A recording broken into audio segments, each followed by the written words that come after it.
በዚች ምድር ላይ ስንኖር ከሁለት ነገሮች ራሳችንን መጠበቅ ወይም መከላከል አንችልም።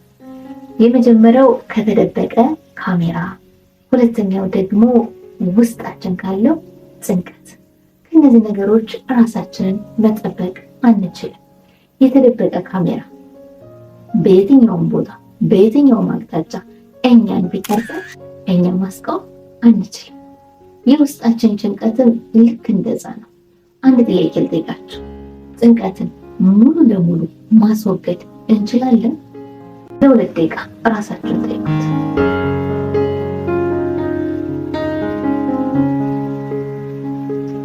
እሺ፣ በሳይንሱ መሰረት ጭንቀትን ሙሉ ለሙሉ ማስወገድ አንችልም።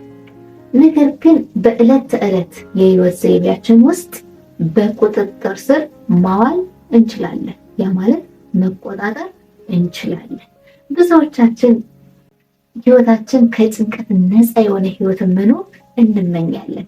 ነገር ግን ጭንቀት ተፈጥሯዊ ስሜት ነው። ሙሉ ለሙሉ ማስወገድ አንችልም። ነገር ግን በቁጥጥራችን ስር አድርገን በአግባቡ አብሮን እንዲኖር ማድረግ እንችላለን እኛ ማለት ነው። ጭንቀት ራሳችንን ለመጠበቅ ማንቂያ ደወላችን ነው ይላል። እኛን ያነቀናል ወይም ደግሞ ለሆነ ነገር አክሽን ሊፈጠርብን ሲል ቀድሞ ኩል ያደርግልናል ወይም ደግሞ ለራሳችን ይነግረናል። ስለዚህ ማንቂያ ደወል ነው ይባላል። ከዚህ በፊት ድሮ ለምሳሌ አባቶቻችን ጫካ ሲወጡ ብዙ ነገር ይገጥማቸዋል አይደል? ጫካ አንበሳ አለ፣ ጅብ አለ፣ ብዙ ነገር አለ። ይሄ ነገር እንደሚገጥማቸው ይህ ጭንቀት የተባለ በሌላ አባባል ፍርሃት ለነሱ ማንቂያ ደወላቸው ነበር። ምክንያቱም ፋይት ኦር ፍላይት እያለ ይነግራቸዋል። ወይ ትጋፈጣላችሁ ወይ ደግሞ ታመልጣላችሁ እያለ ያስጠነቅቃቸው ነበር። ማንቂያ ደወል ነው ማለት ነው። እስቲ አሁንም እኛ እንጠቀምበታለን። ነገር ግን ብዙዎቻችን እኛ ጭንቀትን እንፈራዋለን፣ ከኛ ጋር እንዲኖርም አንፈልግም። ነገር ግን ተፈጥሯዊ ነው፣ ሊጠፋም አይችልም። ግን ብዙ ጊዜ ጭንቀት አይነው ከባድ ነው፣ እስከ ህይወት እልፈትም እያደረሰ ነው። ከመጠን በላይ ጭንቀት ሲፈጠር ጥሩ ነው እያልኩ አይደለም። ነገር ግን መቆጣጠር እንችላለን። አሁን እኛ የተጠቀምንበት ያለ ዘይቤም አለ። ብዙ ጊዜ ግን አንረዳውም እኛ።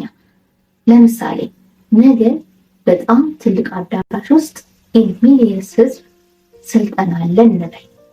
በዛ ስልጠና አንድ አሰልጣኝ አለ።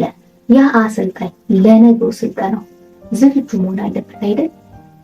ዝግጁ ለመሆን ምን ያስፈልገዋል? አንደኛ በታይቱ መሰረት ሪፈር ማድረግ አለበት። ራሱን ኮንፊደንስ እንዲኖረው በኮንፊደንስ ስልጠናውን እንዲሰጥ ራሱን አፕዴት ያደርጋል በደንብ አይደለ? ዝግጁ ይሆናል። ነገር ግን ይሄን ዝግጁ እንዲሆን የሚያደርገው ምንድነው ብትሉኝ፣ ጭንቀት ማለት በተመጣጠነ ወይም ደግሞ ትንሽ የጭንቀት ሲኖረን ለነገ ዓላማችን ምን እንሆናለን? ጠንካሮች ሆነን ቆራጥ ሆነን አሁን ማድረግ ያለብንን ነገር እናደርጋለን። ስለዚህ ፍርሃትና ጭንቀት ሲጨመርበት ምን ይሆናል? ተግባራችን እውን ይሆናል፣ እናደርገዋለን።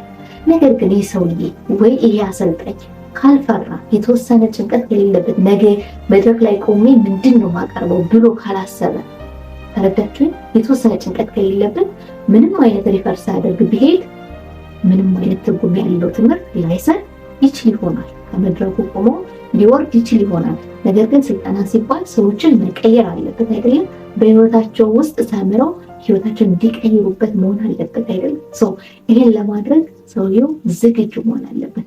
ዝግጁ ለመሆን ደግሞ ይህ ፍርሃት ወይም ጭንቀት በተወሰነ መልኩ አስፈላጊ ነው።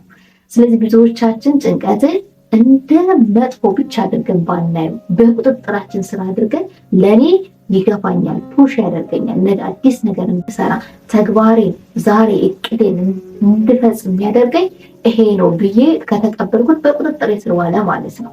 ስለዚህ በአግባቡ ከተጠቀምንበት ጭንቀትን መጥፎ ብቻ አድርገን አንስለውም፣ እኛ ህይወታችንን ቀለል ያደርግልናል ብዬ አምናለሁ። ስለዚህ ዛሬ ይዤላችሁ የመጣሁት ጭንቀትን እንዴት በቁጥጥር ስር ማዋል እችላለሁ በሚለው ህይወትን የሚቀይር ድራማዊ ትረካ ይዤላችሁ መጥቻለሁ።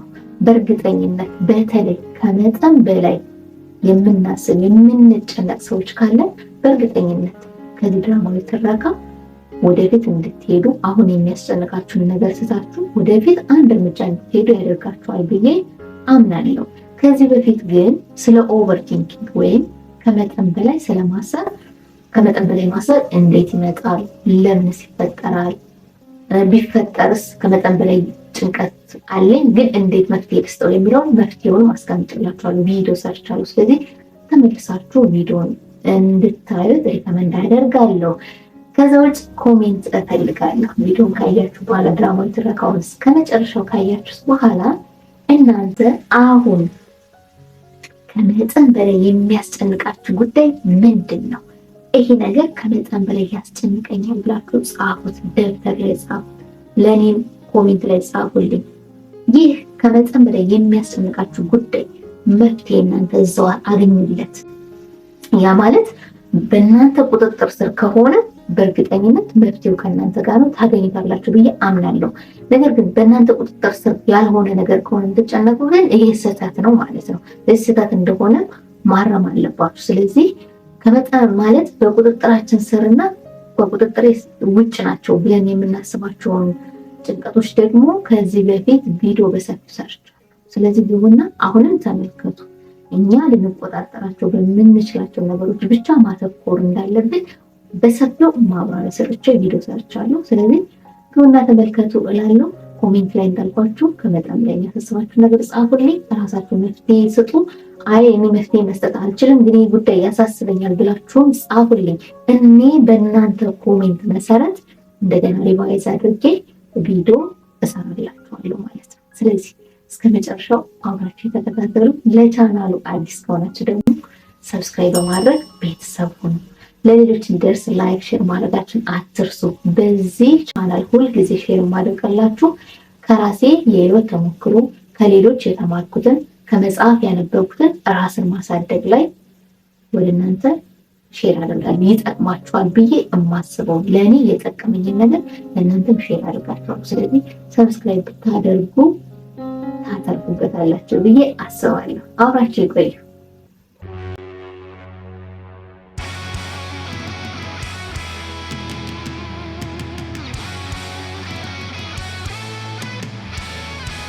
ሌሊቱ እኩለ ሌሊት ሆኗል። ከተማዋ ጸጥ ብላለች። የአቤላ አእምሮ ግን እንደ ቀትር ፀሐይ እየጋለ ነው። ልቡ ያለ እረፍት ይመታል። እጆቹ ይንቀጠቀጣሉ። ግንባሩ በላብ ተጠምቋል። ምንም አይነት እውነተኛ አደጋ የለም። ቤቱም ቢሆን ሰላም ነው። ክፍሉም ዝም ብሏል። ነገር ግን በአቤላ አእምሮ ውስጥ ትልቅ ጦርነት እየተካሄደ ነው። ይህ ጦርነትም ጭንቀት ነው። ሁላችንም እንደ አቤላ አይነት ሌሊቶች አሳልፈን ሊሆን ይችላል። ይህ ስቃይ መቼ ነው ሙሉ በሙሉ የሚቆመው ብለን ጠይቀን ይሆናል። ዛሬ የአቤልና የጓደኛውን የናሆምን ታሪክ በማያያዝ ጭንቀትን ሙሉ በሙሉ ማጥፋት ሳይሆን እንዴት በቁጥጥራችን ስር ማዋል እንዳለብን እናያለን። እስከ መጨረሻው አብራችን ቆዩ። አቤልና ናሆም በአንድ መስሪያ ቤት ውስጥ በተመሳሳይ የስራ መደብ ላይ የሚሰሩ የቅርብ ጓደኛሞች ናቸው። ነገር ግን ዓላማቸው የተለያየ ነው።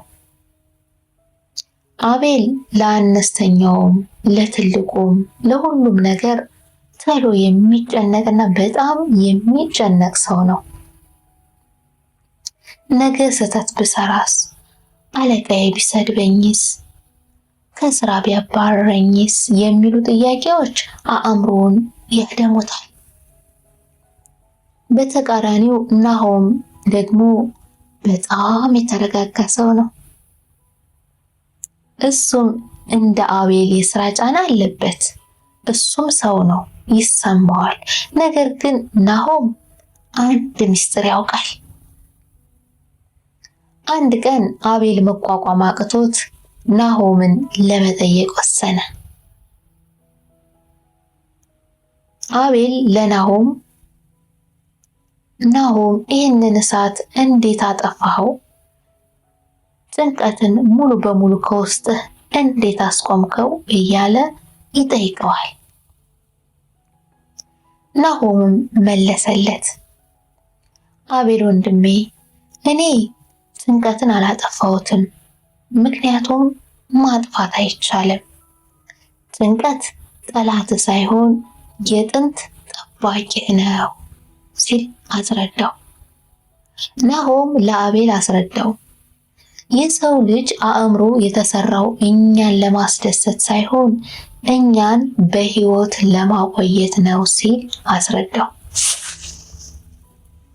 ከሺህ ዓመታት በፊት አሃቶቻችን በጫካ ውስጥ አንበሳ ሲያዩ ደማቸው በፍጥነት እንዲመታ፣ ጡንቻቸው እንዲወጠር እና እንዲሸሹ ያደረጋቸው ይኸው የጭንቀት ስሜት ነው ሲል ነገረው። ዛሬ ግን አንበሳ የለም። ነገር ግን አእምሯችን የስራ ጫናን፣ ያልተከፈለ ዕዳን ወይም የሰዎችን አስተያየት እንደ አንበሳ እየቆጠረ ተመሳሳይ የፍርሃት ደወል ይደውላል ሲል አስረዳው። የናሆም ሶስቱ ሚስጥራዊ ቁልፎችንም እያንዳንዱ እንዲህ ሲል ገለጸለት። ናሆም አቤልን ከአእምሮ እስር ቤት የወጣባቸውን 3 ስልቶች አካፈለው። የመጀመሪያው ስልት ከሐሳብ ጋር መሟገት ጀምር ሲል ነገረው። አእምሮህ ነገ ትወድቃለህ ሲልህ ዝም ብለህ አትቀበል። እንደ ፍርድ ቤት ጠበቃ ሆነና ይህንን የምትልበት ማረጋገጫ ምንድነው ብለህ ጠይቀው። አብዛኛውን ጭንቀታችን በውሸት ትንበያ የተመሰረተ ነው ሲል አስረዳው። ሁለተኛው ቁልፍ መሳሪያ አንበሳውን ተጋፈጥ። የፈራኸውን ነገር በሸሸ ቁጥር አእምሮ ነገሩን ይበልጥ እያገነነው ይሄዳል። ለምሳሌ ስብሰባ ላይ መናገር ከፈለግ መጀመሪያ ተናገር። ፍርሃቱን ስለምትለምደው ጭንቀቱ ይተናል፣ ዲዛይኑም ይለወጣል ሲል አስረዳው። ሶስተኛው መፍትሄ የሰውነትን ቋንቋ መቀየር። ጭንቀት ሲመጣ አተነፋፈስን ረጋ አድርገው። ሰውነት ሲረጋጋ አእምሮ አደጋው አልፏል ብሎ ማዕበሉን ያቆመዋል ሲል እያንዳንዱን አስረዳው።